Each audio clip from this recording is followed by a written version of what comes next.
When we talk about the 6 platinum group metals, iridium is the one that stands out as, I would say, one of the rarest. It has properties that are extremely unique, hard, brittle, white, dense, and it's very desirable in manufacturing. As a recycler of iridium-tipped spark plugs, we have a unique perspective, and today we're going to share with you some of the uses and how it's recycled in industry.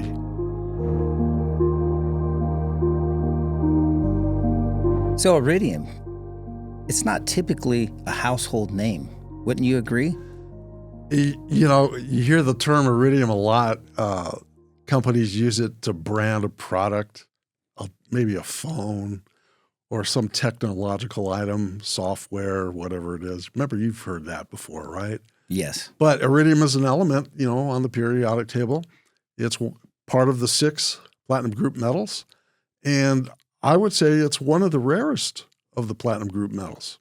And why is it so rare? It's so rare because very little is produced. It's a byproduct. It's not a primarily mined metal again, as we've seen with rhodium. But it's more rare than rhodium. I would say it's they produce maybe 20% of the amount of rhodium that's mined. So 1/5 of the amount of rhodium that's mined would be equal to the iridium production. Well, let's put it in these terms. I like numbers, right? If 30 tons of rhodium is produced annually at the mines, maybe 6.5 to 7 tons of iridium is produced. Yeah, that's not so much. It's not very much at all. Yeah, I've heard it defined as one of the rarest elements in the Earth's crust. It truly is. It really is. Because you touched on the mining. It's a byproduct of platinum mining, correct? Right. And typically, how deep do they have to mine to even hit the iridium? Well, the iridium, the mines that are producing the iridium are deep now. Yeah. 60 years ago, it was near the surface. Now they're down at depth. They're quite far. And the ore grades are diminishing. The costs of the shafts going deeper increase. And at some point, those shafts will not become economically viable any longer. And above ground stocks of iridium in the future will become very scarce. When you look at the use of iridium, who has it, it's not an investment metal. You're not buying it in coin, ingot, bar form for investment. It's used in industry. And the industries that consume most of the iridium have captured it, and they have a closed-loop recycling system. So it goes into manufacturing, is used, consumed, goes back into recycling, and goes back into manufacturing. So it's a closed loop. Yeah, that's a good point. Yeah. Speaking on mining, where can iridium be found? Most of it's coming out of South African mines, a little bit out of Russia, a little bit out of Canada. That's it. Nothing here in the United States really to speak of. No. And typically, what industries are buying and using iridium? Well, iridium is used, you can start with jewelry. I know that it is used as an alloy in platinum jewelry, maybe a 90% platinum, 10% iridium alloy, because iridium is so hard and dense. Platinum is a soft metal similar to gold. So they add the iridium for strength. Then you could go into electronics. They use it on contacts for the same point. Didn't you tell me one time they were manufacturing crystals? Can you talk a little bit about that for the LCD TVs? Yeah, the liquid crystal displays for our high-definition TVs. I know I've got, a big screen. A lot of people have big screen TVs, and the crystals that are grown, those crystal arrays for those displays are grown in iridium crucibles. And eventually those crucibles wear out and go back into recycling, come back to be reused. But that's the closed loop you mentioned. That's the closed loop. So they're using the iridium in that. And there's other applications as well. Yeah, aerospace probably uses it, right? It's used in aerospace. I remember back in the day, a little side project, we were producing iridium sputtering targets for Martin Marietta. and they were depositing the iridium from the sputtering targets onto the cockpit of the fighter jets, so that they could display their heads-up displays of their cluster down below. Yeah, very cool. Right, but they would see through the display to the horizon as they were flying. So they were actually looking through the heads-up display, and they were using iridium to coat the inside of the cockpit. What year was this? Oh, this is in the late 80s, late 1980s. And that was an interesting industrial use for it. Highly reflective, but it has those properties that are desirable and usable. And then, of course, you could talk about spark plugs. Yeah, because the corrosion resistance, right? It's got a high melting point. And it doesn't dissipate or on spark erosion. We don't have as much spark erosion with iridium because it's such a hard element. Yeah. And it takes those high pressures, high temperatures, and that's suited very well for use in automotive gasoline-powered engines. Yeah, ICE engines especially, right? But that's not a closed-loop recycling system. That's an open loop. Most of that is lost to steel recycling or to landfills if they throw the spark plugs away. But if they're harvested and they're sent in to be recycled, we're one of a handful of recyclers in the world that are handling spark plugs. That's right, buying and for processing. the iridium and the platinum content. Hey guys, did you know there's value in those used spark plugs you're changing on a daily basis? Yes, used spark plugs. The spark plugs that have value are platinum and iridium spark plugs. Copper plugs have zero recycling value. But you guys are doing this on the daily. Might as well get paid for them. To get pricing, just click on the link in the description below. Now, iridium, where is it bought and sold? Well, it goes through the refinery network, so it has to be separated from the other elements that it's associated with. That's a wet chemistry, individual selective refining, produced primarily as sponge, a black powder, and then reused in industry. But it's what does that mean for the audience? Sponge, black powder. What is that? A black powder would be a chemically pure element before it goes to the furnace and is melted into an ingot. And how do they get to that stage? What is the process? They dissolve it in acid, right? And then they selectively precipitate out the elements and segregate them. So that's a chemical separation process. And the refiners hold the metal. The owner holds it through the refiner in a pool account, very similar to platinum, palladium, rhodium. Do the same thing with iridium. Right. It's not used in catalytic converters at all. No, it's not. No, it's not. It's used in spark plugs. So it's a different industry.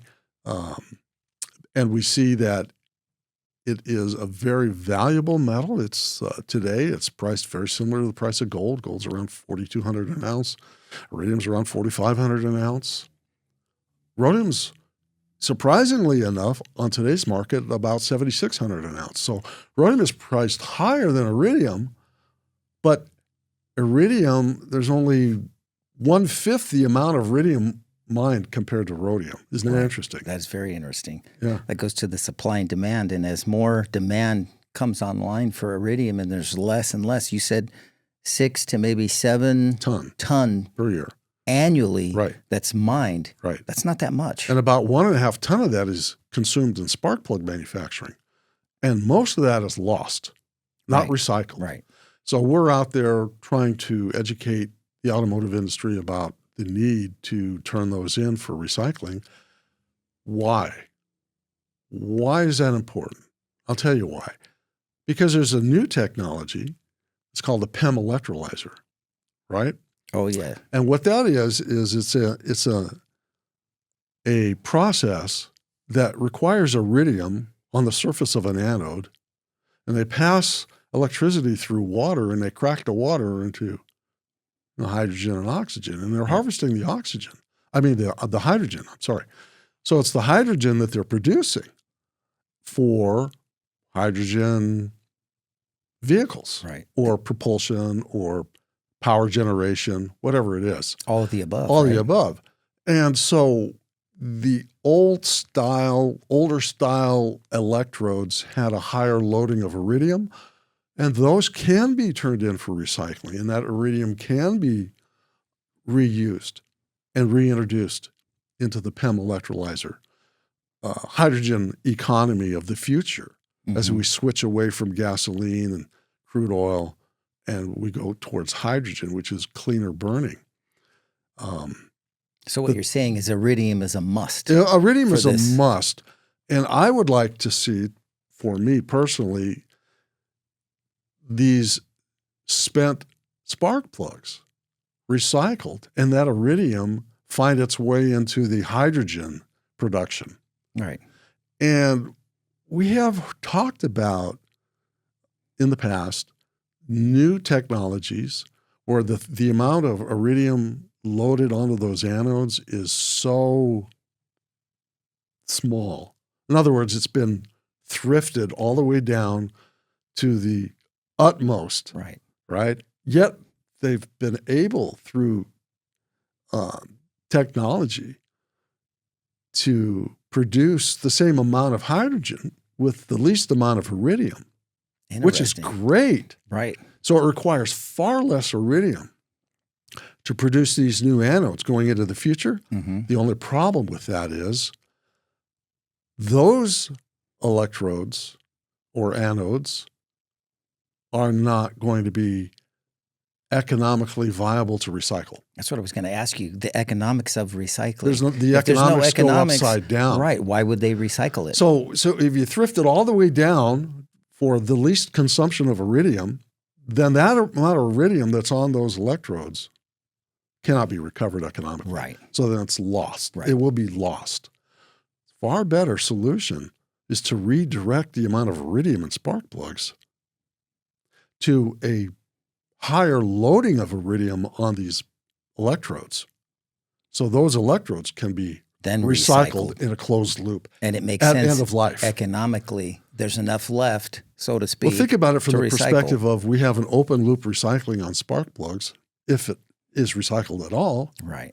But if it is recycled and it ends up in the PEM electrodes at a higher loading, then it becomes a closed loop. Right. And will continue to feed PEM electrodes into the future. Right. And that's really important if you consider the fact that at some point these mines in South Africa, they're not going to continue to produce iridium down the road. Right. Because the depth, the cost, they're going to shut them down. And then we went from 10, 11 tons to 7, 8 tons. Now we're at 6.5 to 7 tons produced a year, dropping to 5 to 3. It's going to keep shrinking. And then at what point does it make sense to redirect those spark plug iridium tips into recycling to go into the hydrogen economy, which is really important. Definitely. But those are some really fascinating uses. And the funny thing about iridium is you can use other elements for the PEM electrolyzer. It's just not as stable. They're not as long lasting because it's such a highly corrosive environment. Right. Yeah. It has the ability to withstand high temperatures. What would it take to melt iridium? I think it's around 3,400 degrees Fahrenheit. It's way up there. It's north of steel. Oh, yeah. Yeah. Far less you burn the steel. Absolutely. Yeah. So what is your outlook for 2026 with iridium? As far as use or price, or what are you thinking? I would say maybe price, just to give the audience an idea. Maybe touch on both. Obviously, we know the demand is there. Well, I think a lot of it has to do with how much demand is coming from the PEM electrolyzer market.